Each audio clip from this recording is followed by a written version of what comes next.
with him. So let's get to some of the stories from today in college football.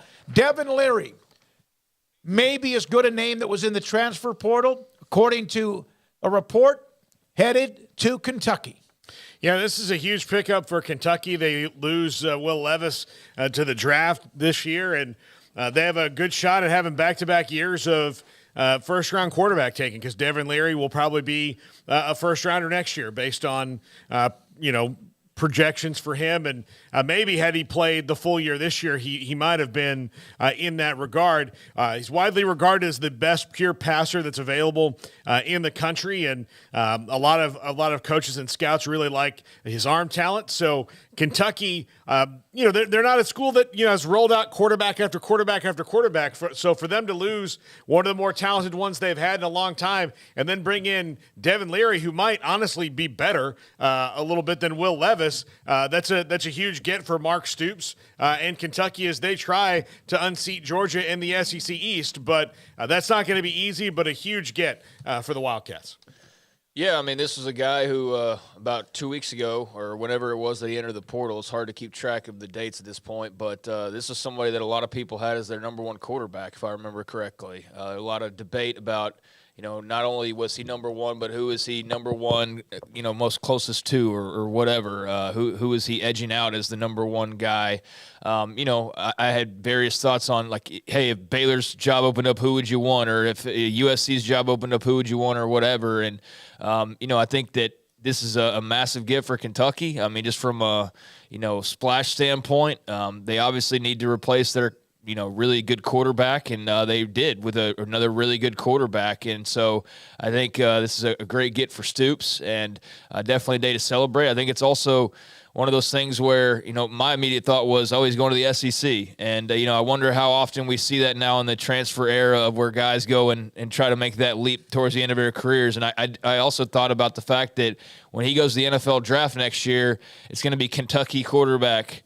And that's still just so weird to me, man. Like, that's something that's going to take forever for me to adjust to, is how a guy can spend multiple years at one place, and then when all is said and done and all of the attention comes, it's going to be that spot that you went for that 1 year to finish out your career that gets the NFL, draft mention, and gets the graphic every time you're on Monday Night Football will be the place you were at for less than a year versus the place you were at for 3-4 years. I feel weird about that. It's like Denver Broncos running back Tony Dorsett. It's like getting all of the benefits and squeezing all the benefits out of somebody, that others, really had a lot of stake in. But that's just part of the deal. And, like when Siaki Ika goes to the draft this year, he'll be a Baylor guy, not an LSU guy. But then granted, he was at Baylor longer than he was at LSU.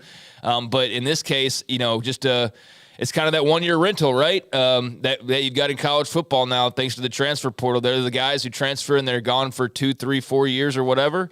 And it's good to see a lot of those guys, like the thousands of them that are in the portal, that, do maneuver and find their way to where they really should be.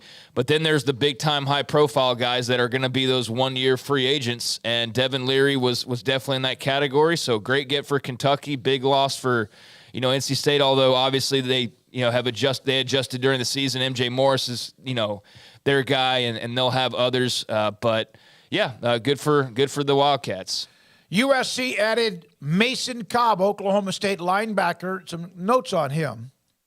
Of course, Oklahoma State has probably been hit among the top 5 or 6 schools with people transferring out, but also hit at the top of the list of those transferring in. Former Oklahoma State linebacker, didn't play much his first couple of years, but last year, 58 solo tackles, 13 tackles for losses, 2 sacks, an interception, a forced fumble, ranked as the number 2 transfer linebacker by 247. He played in 863 snaps for Oklahoma State, second team all Big 12. Some pretty good linebackers in the Big 12, and he now heads to a place that has a ton of talent, and they continue to pile it. Of course, they got the wide receiver from Arizona yesterday, and they're going to get more, and now they get a linebacker. Well, not to knock Shorter, the wide receiver from Arizona, who's a great story, came to Arizona as a walk-on.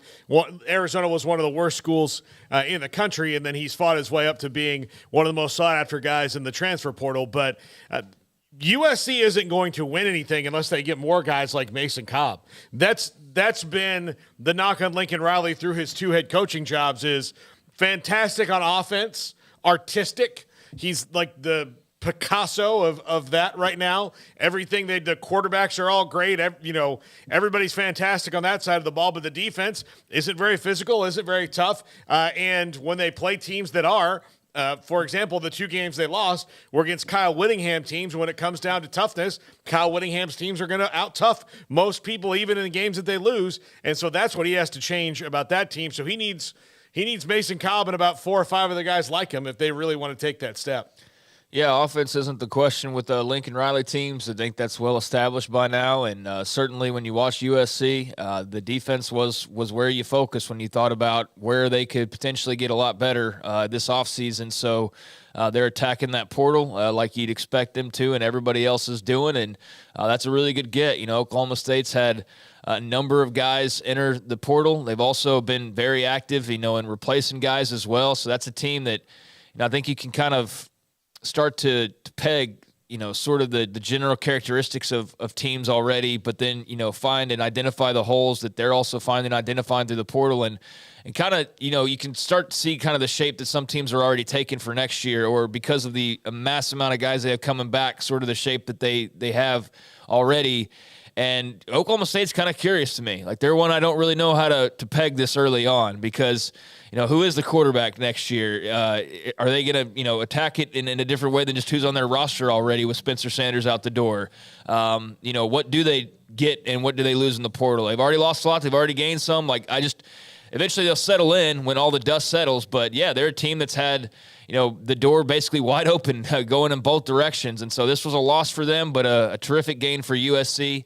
And, I'd expect the Trojans will continue to stack up prospects. But, hard to, when you see the graphic to blame a guy for wanting to go to Los Angeles, especially when he's making NIL money. And, this is a big opportunity that probably wasn't ever expected, and it's suddenly fallen in your lap because you played well where you were. And that's one of the cool things about the portal for guys like Cobb. And so good luck to him, and good get for Lincoln Riley. Yeah, I think it's those, Paul, you mentioned these type players, Paul, Craig as well, linemen. Offensive and defensive linemen. When they won back in the day, even when they had Bush and Leinart and all that, they had some guys who were all pros, eventual Hall of Famers on the offensive line, and eventually that's kind of what they have to do. And I think they're going to do that slowly but surely, but they do get obviously a hell of a player from Oklahoma State. Yeah, I'll tell you, I'm pretty sure, just off the top of my head, that they really don't have a problem in their secondary as far as athletes in their secondary. What USC needs is guys in the front 7 who are going to knock you in the dirt. That's what they need. And until they get that, they're going to lose games like they have, where they're shootouts, they're big offensive, back and forth. And when it comes down to you need a stop in the fourth quarter, they're not going to get it until they get those guys. Who's going to get the strip sack? Who's going to get the pressure? Who's going to force a bad throw? And that's what they're working on. And obviously a good year for Mason Cobb at Oklahoma State. Now, he was committed to Baylor, Torrey,